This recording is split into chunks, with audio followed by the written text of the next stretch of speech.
Hey folks, Pathea here, doing another impressions video. Before I get started on the video proper though, I wanted to quickly mention, as I did on Twitter, that I'm changing the name of this series from Beta Impressions to Backer Impressions. Shouldn't matter to you, it's just that the name change gives me a little bit more freedom in what I can cover and when, so should hopefully increase the frequency of interesting content, not just more filler content. Although having said that, at about the time that I made that decision, this game went into beta anyway, so it immediately jumped up to the front of the queue, so here it is. The game in question is a game called Planet Explorers. It's a game by Pathea Games, which are a new studio located in both the USA and China. This game was funded on Kickstarter, with a campaign that ended on the 21st of April 2013.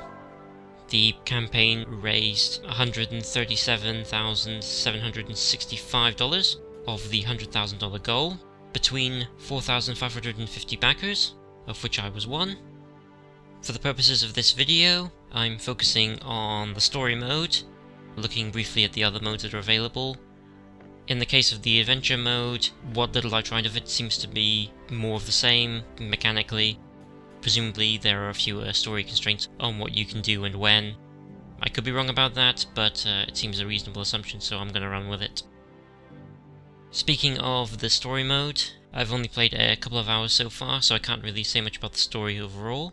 This is after all an impressions video rather than a full review. What I can say though is, the premise of the story is that you're on a colony ship, flying towards a new planet, a new home, but something goes wrong during landing, and you have to abandon ship.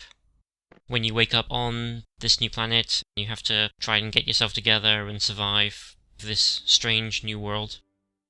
It's a bit of a cliché story, it's true, but it works, so no harm in going with what works. In terms of gameplay, as you can see, the game is done from a third-person perspective. Pretty much standard survival RPG fare. You've got equipment and items and inventory and things like that. And as mentioned, the idea is survival, so you go around harvesting resources from the local flora and fauna, and using those resources to craft new and better items than the ones you start with. Not much I can say about the controls really. They are entirely serviceable. Most of it is what you would expect, but that's fine. I say don't change what isn't broke. I do recommend you go through the tutorial. There's a few issues regarding where to find things in particular menus and what everything means, so the tutorial will help with that.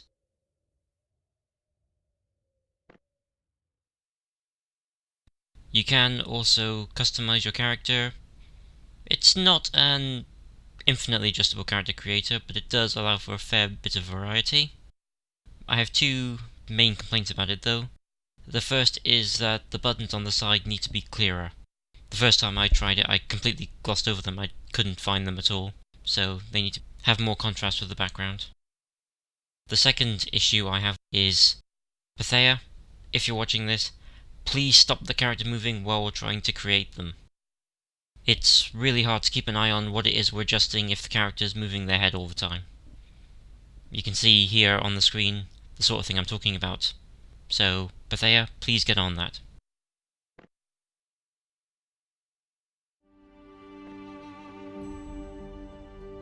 One of the game's big selling points is that the terrain is voxel based. That is to say that it is made up of a series of discrete elements, much like, say, Minecraft being the obvious example, games of that nature. And so, in addition to harvesting the flora and fauna above ground, you can dig up metals, dirt, and things like that. And those elements too can feed into your crafting recipes, like combining wood and stone to make a stone shovel. Again, fairly standard.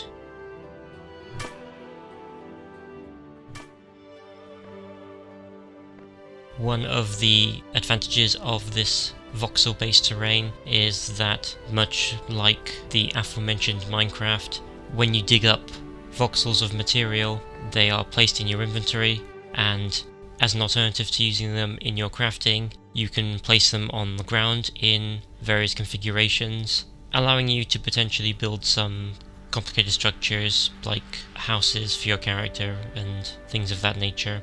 I built a wall. That's as far as I got. When I was exploring the building mode, there's a lot of options available. I can see there's a potential for a lot of flexibility and nuance in what you can do, but I haven't got that far yet, so that's another thing that I'll be looking forward to trying out in the future.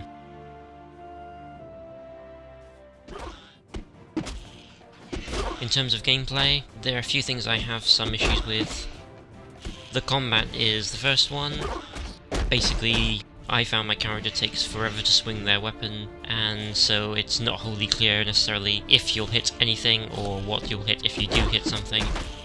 Possibly I've been spoiled by lock-on targeting from games like Zelda and so forth, so combat might improve once I get my eye in, as it were.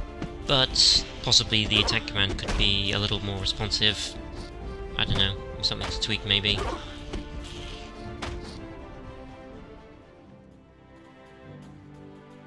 Another issue that I had is that the game doesn't really feel like it has a lot of meaningful progression. By that I mean that a lot of stuff seems to be available early on, particularly scripts, which are the recipes that one uses to craft items and gear and so forth. So when the game starts you can immediately purchase swords made from various materials like wood and stone and so forth. And also a lot of clothes options are available. So there doesn't really feel like there's much progression because you can just jump straight to a lot of the later, more complicated constructions without the earlier stages. And also, the number of scripts that are available initially can be quite overwhelming. A lot of later game ones are available from the various vendors immediately. This isn't helped by the fact that male and female clothing is made using different scripts for some reason.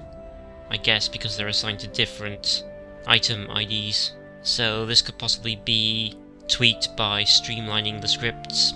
So for example, make items of a similar kind all come from one script, and make clothing of the same type come from a single script. While I'm on the subject of scripts, another thing that could use some improvement is that it isn't wholly clear when you receive a script from an NPC. So a couple of times I got given a quest to get some complicated material and then went to the shop and bought the script, only to find that the script already existed in my inventory. So that was a hassle that could maybe be avoided with a little more on-screen notification, or at least a clearer on-screen notification.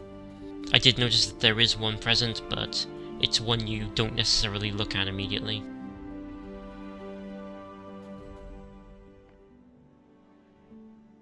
Also, the game doesn't really seem to capitalize on its survival elements. The game does feature food/hunger and comfort meters, which you can manipulate with various items. Eating food obviously reduces your hunger, sleeping increases your comfort, things like that. But I'm not sure mechanically what effect they have at this time. Possibly that'll be revealed to me further down the line. It is my understanding that towards the later of the game, you turn your ragtag group of survivors into a proper colony, allowing you to do things like farming and so forth. I didn't get that far, so I haven't really tried that. I presume that it exists to make more complicated builds faster, as in you can farm particular resources to get lots of a particular material to build something more complicated, but that's a presumption on my part, I don't know for sure.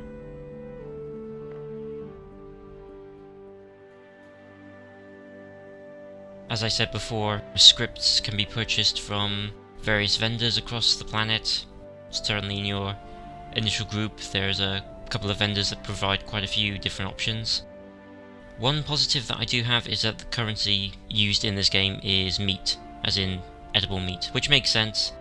Gold or credits or whatever wouldn't really make sense as a currency for a survival game, but something like meat or water makes much more sense, I think.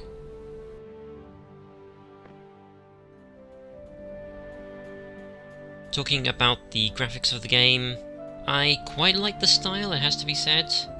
It's not exactly groundbreaking, but it's pleasant enough to look at. I do have a few issues with it though. First of all, the voxel-based ground all seems a bit too smooth. There's no texture to it. I can see that there are textures on it, but it feels like a flat plane with a picture on it. There's no depth to it, that's what I'm trying to say. The smoothness is trying to be broken up by this grass that you can see on the screen, but unless you're looking at it from a very low angle, it's quite clearly a series of flat pictures overlaid with each other. So if you're looking at it from a shallow angle, it looks fine, but as soon as you tilt the camera up, it starts to look a bit weird. I know that that's how grass and things like this are done in a lot of games. It's not a 3D image, it's a series of 2D images that are stacked up behind each other, which is fine if you don't really spend much time looking at the grass, but in a game like this, the grass is going to be featured a lot, so maybe add something to flesh out this grass a bit more. Some sort of depth here would probably be good. In addition to the voxel-based ground, there's also these trees and flowers dotted around the place which you can harvest for resources. Generally they're fine. Occasionally they can look a bit jarring with very smooth ground and then suddenly a tree or a flower, but that doesn't happen that often, or at least I didn't find it happening that often, so it's not too big of an issue, I don't think. While we're on the subject of the frequency of trees and flowers, maybe it's just me, but I'm sure they've turned the frequency of animals down since the earlier alpha versions. It's been a long time since I played the alpha version, so it might be my perceptions are a bit off. Anyway, on to the audio of the game. I really like the music on the title screen. It's epic, it's operatic, it's a good piece of music, I think. So, yay on that one. On the nay, please, Pathea, add more backing tracks to the main game. It's just that one tune on loop constantly, and it gets a bit tedious after a while, to the point where next time I start up the game I'm probably just going to turn music off completely. There is voice acting in the game, and it's okay.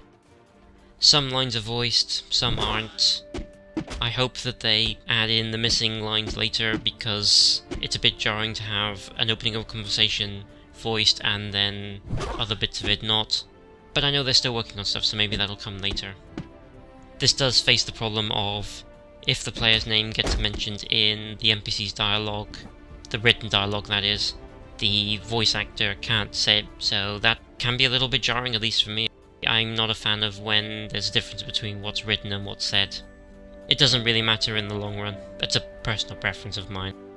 Although this is why I'm often in favour of Shepherd and Hawk and characters like that, with defined names that the player can customise around.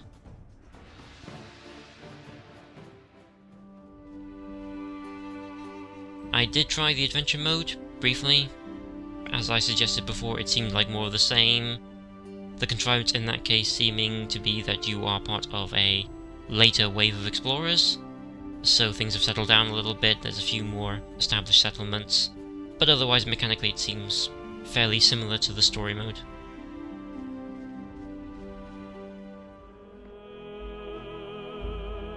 One aspect I must not forget to discuss is the editor.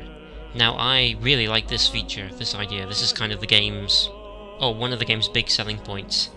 It's a really cool way to add a custom element into the game. As with the game's terrain, this is a voxel-based mechanic, and the idea is that you use certain base elements, such as handles or straps and things like that, and coupled with materials that you find in the game, you can build and sculpt items. And the game determines from what materials you used and the shape what stats an item would have, and also what materials you would need to use to craft the item.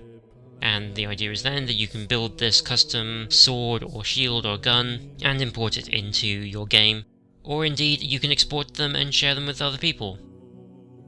I didn't do too much in the editor mode myself, I'm not an artist, so any creations I make will be fairly standard. But some people have done some really interesting things within this game mode, so I might give it a try in the future and see what I can come up with.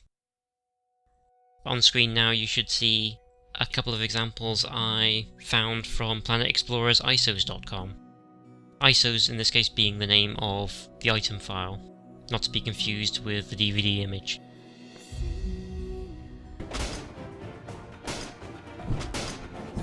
And that's everything I wanted to cover. Overall, it's an interesting project, interesting game, be interested to see where the story goes, so I do intend to spend some more time with it. I shall look forward to seeing if the survival element takes over a bit more in the later game, but if not, it looks like it might be fun just to try and explore this new world that they've created for us. And so with that, thanks for watching. You've been watching my backer impressions video of Planet Explorers. If you want to find out more about the game, you can go to planetexplorers.pathea.net. The game is also available on Steam if you're so inclined. As for this video, please like and comment. Also consider subscribing to this channel for updates on future videos that I do. Alternatively, you can follow me on Twitter at @neo_venator for more updates on when I post videos, as well as general musings on life, the universe and everything. Thanks again for watching. I've been Matthew, and I shall see you all next time.